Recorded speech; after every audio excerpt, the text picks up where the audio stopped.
다들 이렇게 말하죠. 이미도미 리버씨, 저건 절대 이길 수 없는 무적의 사기 능력이다. 참나, 바보 같긴. 죽어야만 풀리는 저주라니. 이건 절대적인 신의 권능이 아닙니다. 그저 아주 우스꽝스럽고 치명적인 멍청한 자폭장치에 불과하죠. 오다 센세가 우리에게 던진 이 기괴한 진실, 여러분은 아직도 이 거대한 함정을 눈치채지 못하셨습니까? 반갑습니다. 해적단 여러분, 가장 날것의 진실을 파헤치는 해적담입니다. 과연 세상의 왕이라는 이미 이렇게 멍청하고 어설픈 약점을 남겨뒀을까요? 아니면 우리가 상상조차 못한 더 끔찍한 함정이 숨겨져 있는 걸까요? 오늘 영상에서 신의 치명적인 오류를 완전히 발가벗겨 드리겠습니다. 끝까지 지켜보시죠. 자, 1176화의 가장 소름돋는 기괴한 장면을 보시죠. 도리와 브로기가 서로의 목을 날려버렸습니다. 잠깐, 이건 단순한 자살이 아닙니다. 그들의 육체가 뒤집히더니 상처 하나 없이 멀쩡해졌습니다. 마치 이미 처음 그들을 조종할 때 썼던 방식의 완벽한 역순이죠. 스탄센과 브로기의 대화를 곱씹어 볼까요? 한 번만 죽으면 악마의 변신이 끝난다. 산산조각 난 시체가 되어도 뒤집히면 새 것처럼 돌아온다. 이게 대체 무슨 엉터리 설정입니까? 오다 센세. 이미 도미 리버시라는 절대적인 저주가 고작 죽음 하나로 리셋된다고요. 이건 권능이 아니라 버그 특성이인 미완성 프로그램입니다. 하지만 여기서 우리가 주목해야 할 진짜 미친 디테일이 있습니다. 마지막 페이지에 조로와 일당들의 표정을 보셨습니까? 조로가 묻죠. 그럼 우리 거칠게 다뤄도 되는 거지? 하이루디는 한술 더 뗍니다. 봐줄 필요 없다. 죽일 만큼 데미지를 주면 돌아올 거다. 도리의 대사는 더 가관입니다.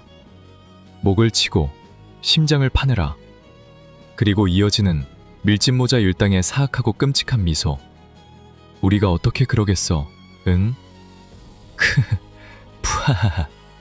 여러분, 이게 정령 구원자들의 얼굴입니까? 과거 스릴러 바크에서 마이노즈를 박살낼 때 지었던 그 악마 같은 미소와 완벽히 겹쳐집니다. 그들은 지금 동료를 구하려는 게 아닙니다. 합법적으로 마음껏 죄책감 없이 아군을 학살할 수 있는 티켓을 얻은 겁니다. 이 침묵의 컷들이 말해주는 진실은 단 하나입니다.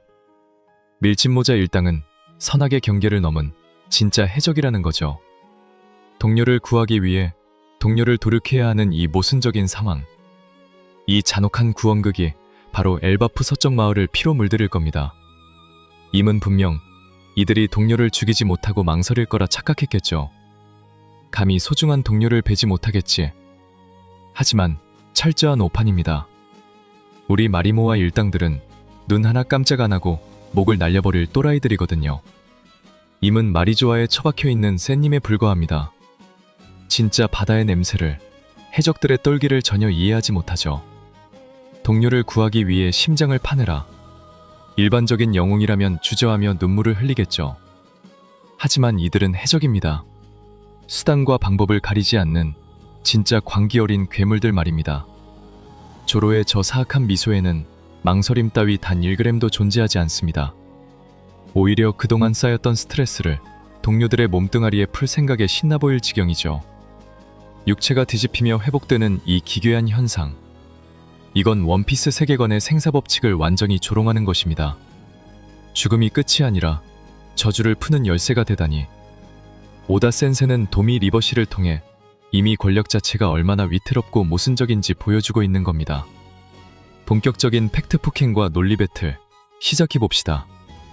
여러분, 과거 1167화와 1169화의 충격적인 진실들을 기억하십니까? 오로성이 직접 언급했던 신의 기사단이 맺는 세 가지 형태의 끔찍한 맹세. 바로 얕은 바다, 심해, 해저의 계약 말입니다. 샹크스조차 얕은 바다의 계약에 묶여 이미 명령을 거역할 수 없는 꼭두각시 신세였습니다. 그리고 위대한 엘바프의 왕 하랄드는 어땠습니까?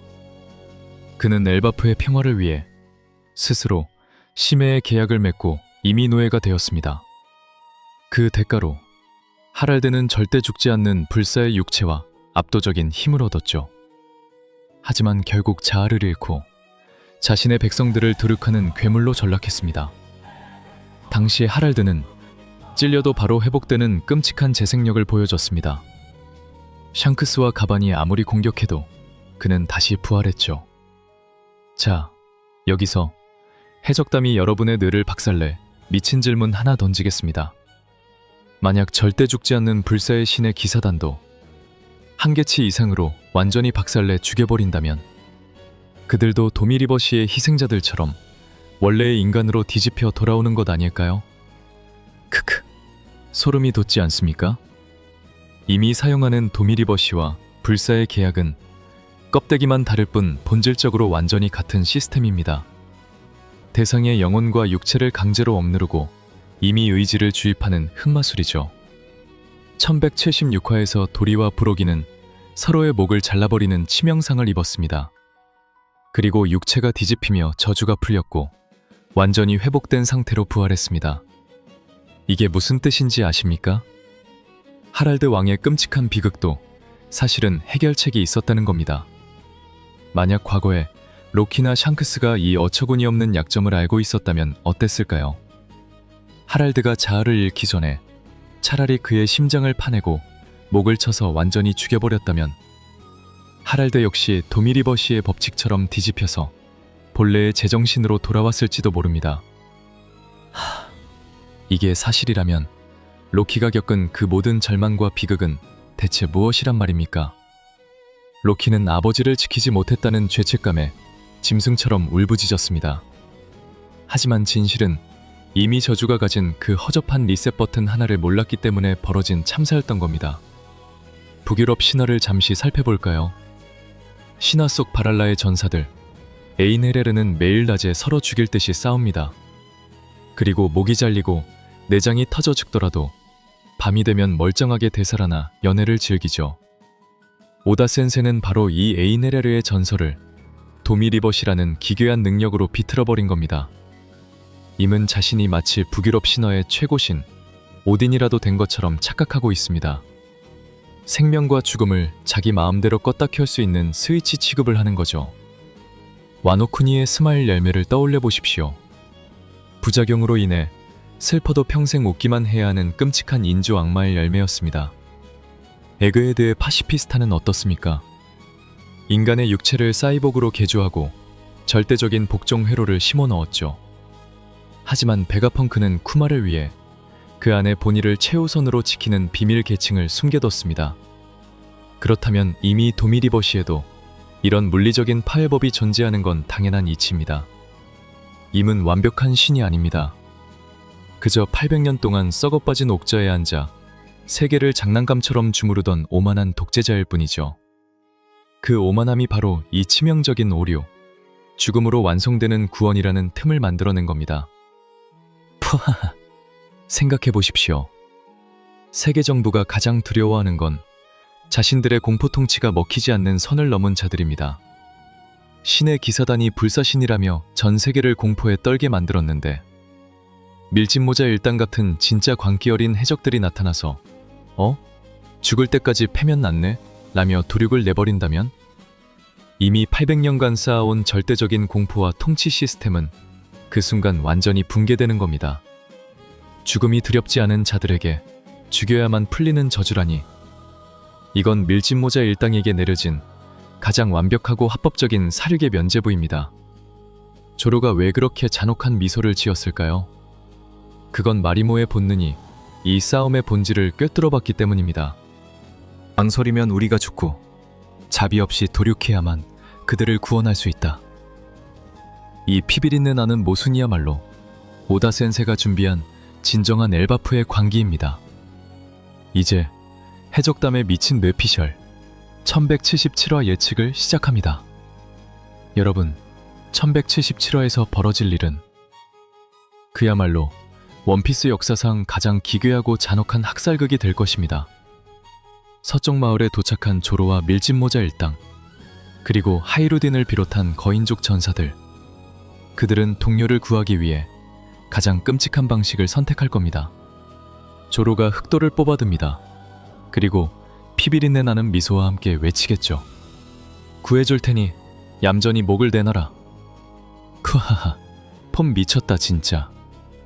이게 도대체 영웅입니까? 아니면 사륙에 미친 악당입니까?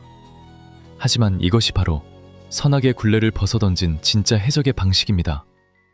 망설임 없이 거인족들의 심장을 찌르고 사지를 토막낼 것입니다. 서쪽 마을은 그야말로 피가 분수처럼 솟구치는 지옥도가 되겠죠. 하지만 그 잔혹하고 야만적인 폭력이 오히려 기적을 만들어냅니다. 목이 떨어져 나간 시체들이 기괴한 소리와 함께 뒤집힙니다. 그리고 임의 저주가 깨지며 완전히 새 것처럼 부활하는 경이로운 광경. 이 어처구니 없는 해방의 의식을 지켜보는 한 존재가 있습니다. 바로 마리조아의 꽃채방에 처박혀 있는 임입니다. 임은 군코의 눈을 통해 혹은 전보벌레를 통해 이 미친 상황을 엿보고 있겠죠. 그리고 분명 이성을 잃고 발악할 것입니다. 젠장. 저 미친 해적놈들이 감히 나의 완벽한 저주를 짐승 같은 폭력으로 박살내고 있다니. 임은 철저하게 억가당하는 기분일 겁니다. 자신이 설계한 무적의 롤이 멍청한 해적들의 칼부림 한 번에 리셋되어 버리니까요. 해적담의 뇌피셜로는 1177화는 세계 정부의 근간이 흔들리는 시작점입니다. 죽여서 뒤집는다. 이 단순하고 무식한 진리가 엘바프를 구원할 유일한 떡밥으로 작용하는 거죠. 임은 인간의 나약한 감정을 너무 맹신했습니다. 소중한 동료를 제 손으로 죽일 수 있는 인간은 없을 거라고 확신했겠죠. 하지만 밀짚모자 일당은 그 상식을 가격겹게 박살내버립니다. 만약 이 피해 구원극이 성공한다면 앞으로의 판도는 완전히 뒤집힙니다. 신의 기사단이 자랑하는 불사의 계약, 그것 역시 한계치를 넘는 데미지로 완전히 죽여버리면 원래대로 리셋될 수 있다는 가능성이 증명되는 셈이니까요. 이미 800년 동안 쌓아 올린 신비주의와 공포가 무식한 폭력 앞에 처참하게 무너져 내리는 겁니다. 이 미친 역전극이 엘바프 전역을 뜨겁게 달굴 것입니다. 자, 해적담의 분석은 여기까지입니다. 구독자 여러분, 아니 해적단 여러분, 당신의 생각은 어떻습니까? 아직도 임의 도미 리버시가 세상에서 가장 무적의 권능으로 보이십니까? 아니면 해적담의 뇌피셜처럼 그저 치명적인 버그투성이의 엉터리 마술로 보이십니까? 동료의 목을 날려버리고 심장을 파내는 이 피비린내 나는 밀짚모자 일당의 학살극. 과연 이 잔혹한 방식이 진정한 영웅의 구원일까요? 아니면 그저 사륙에 미친 진짜 해적들의 짐승 같은 폭주일까요? 크크, 저는 임의 그 오만함이 결국 스스로의 목을 조를 것이라 확신합니다. 제 분석이 엇가라고 생각하신다면 언제든지 환영합니다. 당신의 논리로 이 해적담의 미친 뇌피셜을 완벽하게 반박해보시죠. 댓글창을 활짝 열어두고 여러분의 날카로운 팩트 포킹을 기다리겠습니다. 구독과 좋아요 따위는 애초에 구걸하지 않습니다. 오직 진짜 진실을 마주할 용기가 있는 분들만 다음 영상에서 뵙죠.